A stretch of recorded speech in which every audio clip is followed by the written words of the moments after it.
Welcome to The Baton, a John Williams musical journey. Join host Jeff Commings as he takes you through the career of the illustrious film composer John Williams, starting with his debut in 1959 through more than 100 films in 60 years. And here's your host, Jeff Commings. Hi everybody, good to have you here. This is the 20th episode of The Baton, and before we really get started with this episode, I want to thank all of my listeners, especially those who have been with the show since it began. I look back on it and can't believe that we're now into the 19th film composed by John Williams. It seems like yesterday that I was analyzing the music to his first film, Daddy-O. Of course, that was 4 months ago to us, but it was 9 years since then and the debut of his only film for 1968, the TV version of the children's book Heidi. I have to thank Yavar Moradi for convincing me to explore the scores of the two TV films John Williams was involved in early in his career. When planning the episodes of this podcast, I never considered them, but I'm glad I got the chance to watch Heidi and hear more musical gems from the maestro, so thank you, Yavar. I think lots of people equate this movie with its interruption of a big-time professional football game, and I'm going to talk about the history of that now so we can all move on from it. On November 17, 1968, NBC planned to air Heidi at precisely 7 p.m. Eastern Time, figuring the football game between the Oakland Raiders and the New York Jets would end well before that. But the game was running long, and NBC executives ordered that the game be aired in its entirety. Unfortunately, that communication didn't get to the right people in time because the NBC switchboards were being jammed by inquiring viewers, and Heidi began airing at 7 p.m. on the East Coast, while those in the other time zones still saw the game and the major comeback by the Raiders to win in the final minute. In 1997, the quote-unquote Heidi game was voted the most exciting regular season football game in history. Immediately after the dust settled, NBC installed new phone lines to make sure executives could call each other in such cases and bypass the network switchboards. So, what all this means, I think, is that Heidi was seen by a lot of people, millions, in fact. And many people perhaps got their first taste of the music of John Williams, many of whom might not have ever thought to watch any of the previous 18 films in which he participated. The assignment to score Heidi came by way of Williams' work on Fitzwilly the year before. Delbert Mann, who directed Fitzwilly, was going straight from work on that comedy to helm the fourth version of the 1880 novel by Joanna Spyri. And after comparing the crew list on Fitzwilly to that of Heidi, it looks like John Williams is the only one, besides Delbert Mann of course, who worked on both films. Even though Williams didn't spend much time on Fitzwilly's score, writing it during his work on Valley of the Dolls, it's clear his work impressed Mann. Heidi's score has a lot of significance, and I hope it holds a big space in John Williams' memory. It's the first time he would record a score outside of the United States, working with the Hamburg Opera in Germany and recording other cues in London. Recording a score often takes about a month to complete, especially when the composer is also the producer, as Williams continued to be. I wonder if his family was able to join him overseas, as this would have certainly made him feel less lonely while writing music in Europe. Even though this is essentially a movie for children, John Williams doesn't treat it as such. Even the theme for Heidi, which is so lyrical in its nature that a song was created from it, has a mature quality to it. There are a few scenes that call for a playful tone to the music, but it's not out of place or quirky. After all those years writing music for comedies, Williams seemed to have found the right touch to putting music to comedy scenes, as we will discover shortly in this episode. Let's talk about the plot briefly, with some spoilers ahead. Jennifer Edwards plays Heidi, a young orphan girl who is sent to live with her reclusive grandfather in the Swiss Alps. Though resenting the fact that Heidi's mother, his daughter, left him to get married, the grandfather learns to accept Heidi and the two bond. The brother of Heidi's father, a rich businessman, wants to raise Heidi and give her the luxuries her grandfather can't provide. Heidi is torn between the two worlds. She likes being well fed and clothed in her uncle's home, but she longs to be with her grandfather in the mountains. There's also Clara, Heidi's cousin, who is confined to a wheelchair after suffering an accident that killed her mother, and Clara's nanny, who eventually falls in love with her employer. A lot of the plot lines were drastically changed from the original novel, seemingly to make it more family-friendly and to create a love interest for the adults watching. I remember reading the novel in high school, but never got to watch the 1968 TV movie version until now. Putting aside the differences between the novel and the film, I enjoyed watching the film even though the ending is as clear as the air high in the Swiss mountains. Jennifer Edwards is the daughter of the director Blake Edwards. A year after Heidi aired on TV, Julie Andrews married Blake Edwards, becoming Jennifer Edwards' stepmother. It would have been great promotion for the film if that marriage had taken place before the film aired. The prologue to the film shows Heidi's aunt looking for someone to take care of Heidi since she cannot do so now that she is getting married. She asks a local priest to take Heidi into the mountains to see her grandfather, and that's when John Williams gives us his lush and memorable main theme.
That theme comes back as Heidi waits outside her grandfather's house while he thinks about taking her in as his ward.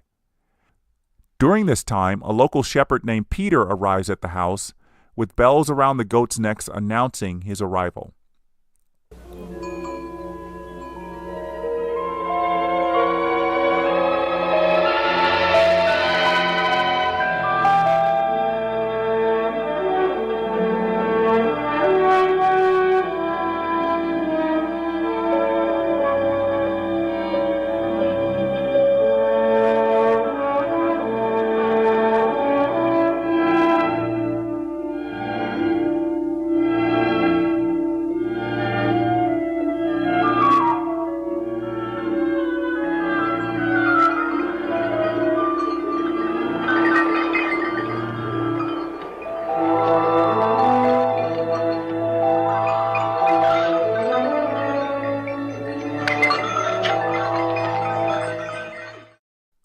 The grandfather, named Jonas, takes Heidi in.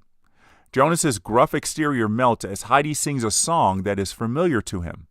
When I am wishing for dreams to come true, all of my wishes are small ones. I'll save my big wish for one day, when I'll find a place of my own.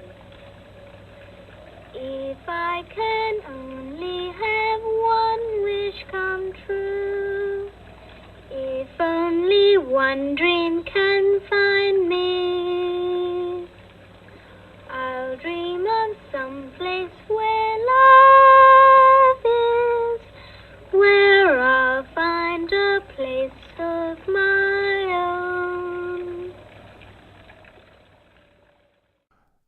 The song is original to the film, and Rod McEwen supplied the lyric to Williams's gorgeous and innocent melody. At the time, McEwen wasn't well known, but he was coming into his own and would later be a successful songwriter for the likes of Barbra Streisand and Johnny Mathis, among others. He'd also earned 2 Oscar nominations for songwriting. Because they are so young, there is no love interest between Peter and Heidi, but Peter helps Heidi have fun on the mountain. One day, Heidi says she's hungry but brought no food. Peter's solution is to drink milk from one of the female goats by squeezing one of the udders. Heidi joins in the fun, as does John Williams, composing a lovely, jaunty melody. The French horns, violins, and flutes are the highlights of the music in this scene. Tinker, come.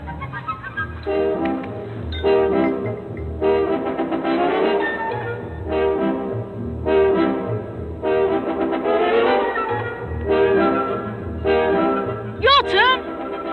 Isn't there any other way? If you're going to be silly, you should have brought a cup. All right.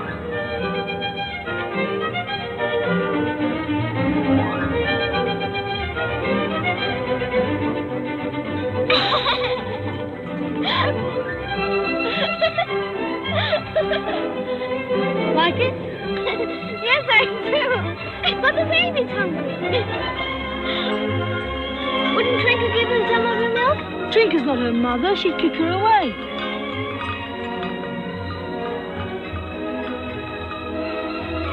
Put some in here. Enough? Yes, thank you.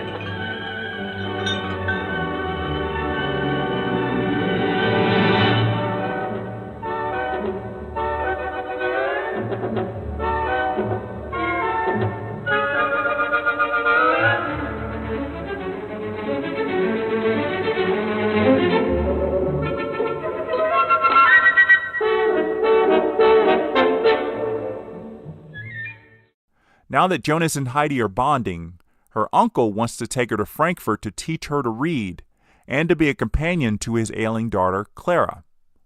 Jonas agrees to let Heidi go, but Heidi does not want to go. That's evident by the tears we see as she leaves the house. This scene is done with no dialogue, a treat for John Williams to write some emotional music. His string section here does most of the heavy lifting.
The music there ends on a commercial break, which I would have needed to compose myself before the story continued. With no dialogue in the scene, Williams wrote the music to tell the story, even if you were only listening to the music. At this point in his career, Williams is fast becoming a master at telling the story musically and letting his music become another storyteller. Life in Frankfurt is okay for a while, and Heidi brings a little comedy into the house when she brings home a kitten, accompanied by a boy and his monkey that she met on the street. The cat and the monkey wreak havoc in the dining room, bringing back the comedy music from earlier in the movie. Oh, I'm sorry. I'm extremely sensitive to fur, but usually it's cats. Well, I think this time it's a monkey. No, it's not a monkey. It's kittens. See? Oh.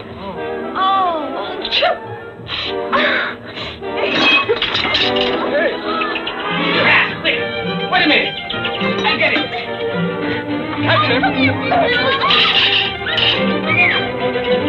Catch it. Try to catch it. I got it. He's under the finger.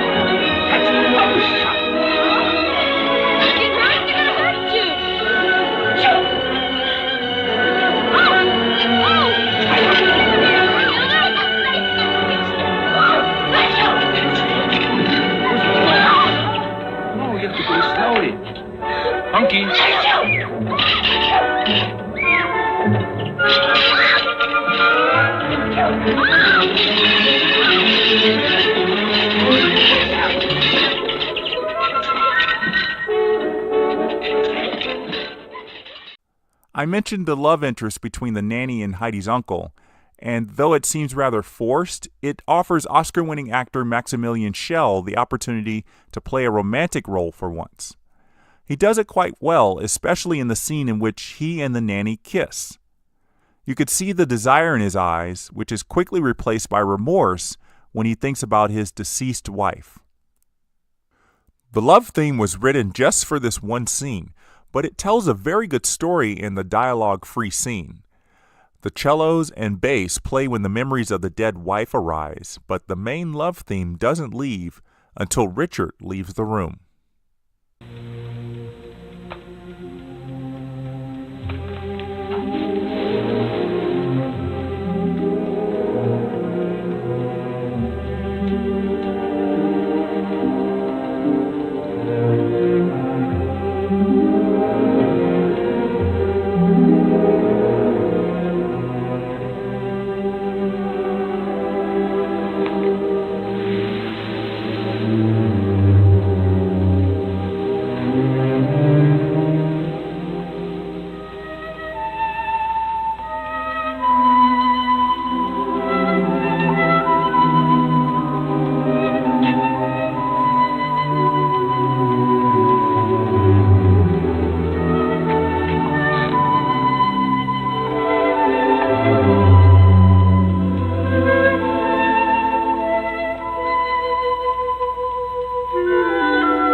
One day, Heidi decides she wants to go back to her grandfather, and there's wonderful music accompanying her run up to the mountain to see Jonas.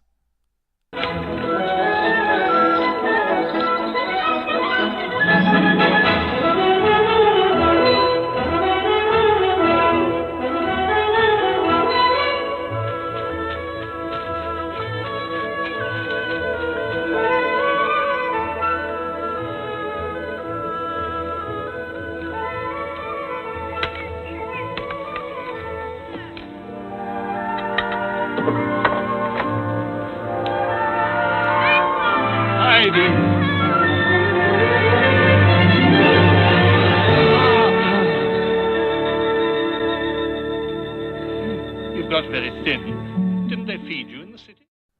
Heidi has the perfect life again, and this seems to be the chief message of the movie.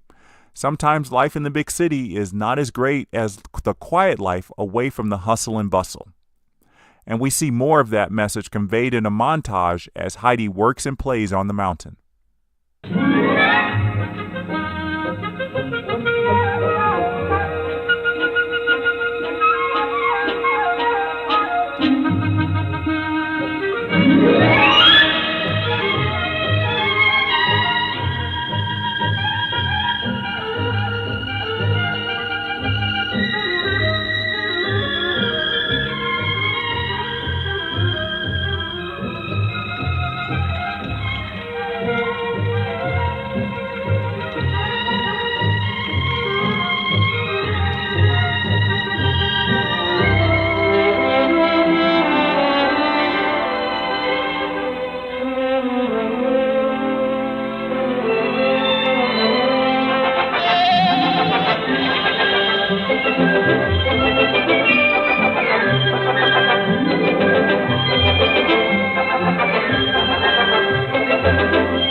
you so quiet, Heidi? What's the matter? Nothing's the matter, Grandmother. I'm just happy.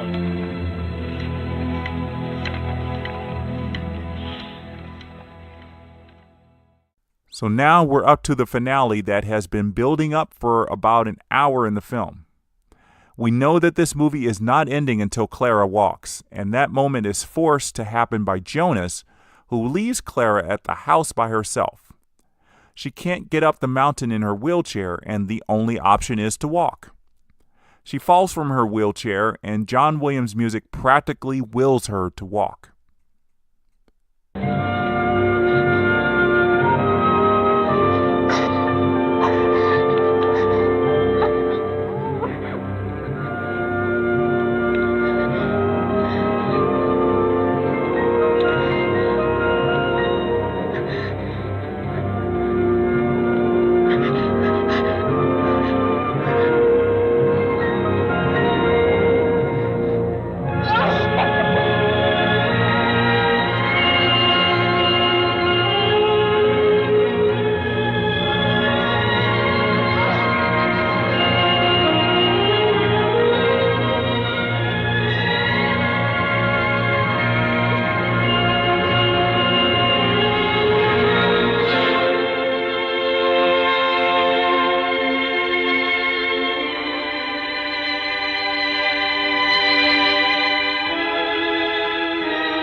The music then rises to help lift Clara and offers a triumphant statement that is not overdone. The visuals of Clara walking are a bit overacted, and John Williams probably noticed that. His music keeps the moment grounded, and you are glad to see Clara walk into her father's waiting arms.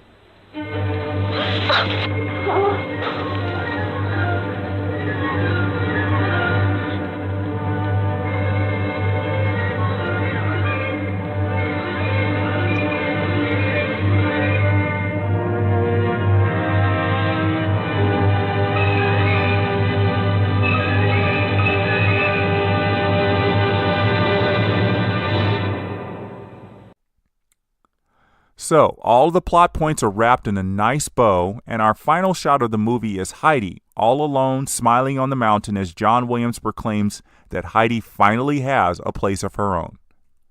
This final scene begins with Jonas playing a bit on the church organ as most of the main characters listen, seemingly from up on the mountain and I think too far away to hear an organ's music. But everyone is smiling, and you suspend a bit of disbelief because John Williams' music is playing, and you just get swept up in the emotion.